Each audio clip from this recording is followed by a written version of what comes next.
राधे राधे सभी लोगों को। तो कैसे हैं आप सब? आई होप आप सब लोग बहुत अच्छे होंगे और मस्त होंगे। तो इस वीडियो के माध्यम से मैं आप लोगों को पार्थिव शिवलिंग की पूजा आराधना कैसे करनी है उन सब के बारे में मैं आपको बताऊंगी, कैसे बनानी है, क्या क्या कर सकते हैं। तो इस तरीके से ही हमने पार्थिव शिवलिंग बनाया है। पार्थिव शिवलिंग के लिए जो आप मिट्टी लेंगे उसको आप तुलसा जी की मिट्टी को छोड़ करके आप किसी भी पेड़ पौधे की मिट्टी को यूज़ कर सकते हैं, उनसे पार्थिव शिवलिंग आप बना सकते हैं। फिर उनको हमें क्या करना है, हमें जल से स्नान कराना है, फिर दूध से कराना है, फिर जल से, फिर दूध से। इस तरीके से आपको 3 बार शिवलिंग का अभिषेक कराना है, जल अभिषेक कराना है और दूध से अभिषेक कराना है। इसके बाद हम लोग इसको इस प्रक्रिया को 3 बार करना होता है। उसके बाद यहाँ पे हमने लगा दिया है चंदन, और चंदन के बाद हमने यहाँ पे अक्षत भी उनको चढ़ा दिया है। महादेव पे केवल केवल चंदन ही चढ़ाएं, हल्दी या रोली नहीं चढ़ानी चाहिए। और पार्थिव शिवलिंग का बहुत ज़्यादा महत्व होता है। अगर हम पार्थिव शिवलिंग की पूजा करते हैं तो उसका हमें बहुत ज़्यादा अच्छा फल मिलता है।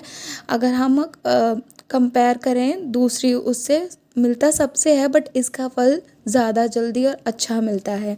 इस तरीके से हमने उनको पूजा किया, उनको हमने वस्त्र चढ़ाए हैं। वस्त्र में हमने उनको जनेऊ अर्पित किया है।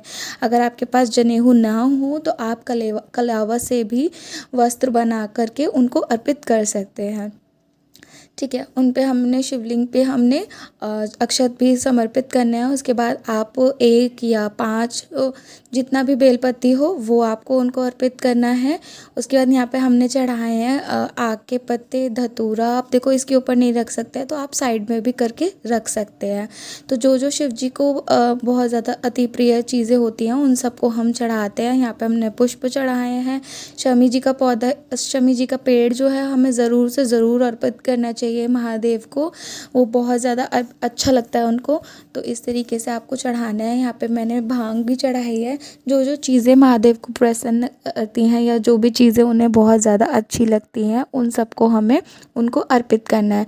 उसके बाद से हमने यहाँ पे उनको पुष्प चढ़ाए हैं। आप किसी भी प्रकार का पुष्प चढ़ा सकते हैं। मेरे पास मोगरा, गेंदा और गुलाब का था तो मैंने उस तरीके से ही चढ़ा दिया है। तो इस तरीके से हमने इनको उनकी पूजा अर्चना करी है। इसके बाद यहाँ पे हम उनको भोग चढ़ाएंगे। भोग में आप मीठा ले सकते हैं या फिर आप कुछ भी, जो खीर बना सकते हैं, खीर भी चढ़ा सकते हैं, जो भी आपके पास हो। नहीं तो आप मिश्री भी चढ़ा करके उनको अर्पित कर सकते हैं। उनके पास आप ऋतुफल चढ़ाना है। अगर ऋतुफल आपके पास बेर मिल जाए जो कि मार्च के महीने में आता है, तो आप मार्च में अगर पूजा करते हैं तब भी ऐसे पूजा कर सकते हैं। या कोई भी ऋतुफल जो आपके पास अवेलेबल हो वो, उससे भी आप उनको चढ़ा सकते हैं, अर्पित कर सकते हैं। उसके बाद मैंने यहाँ पे धूप दिखाई है। अब उनकी आरती करेंगे, उनको अच्छे तरीके से उनसे प्रार्थना करेंगे कि हे प्रभु, हमारे जीवन में जो भी कष्ट हो उन सबको आपको दूर करें। दान दक्षिणा भेंट करेंगे हम उनको, और अपने अच्छे से मन भाव से उनकी पूजा आराधना करेंगे और उनसे आशीर्वाद लेंगे।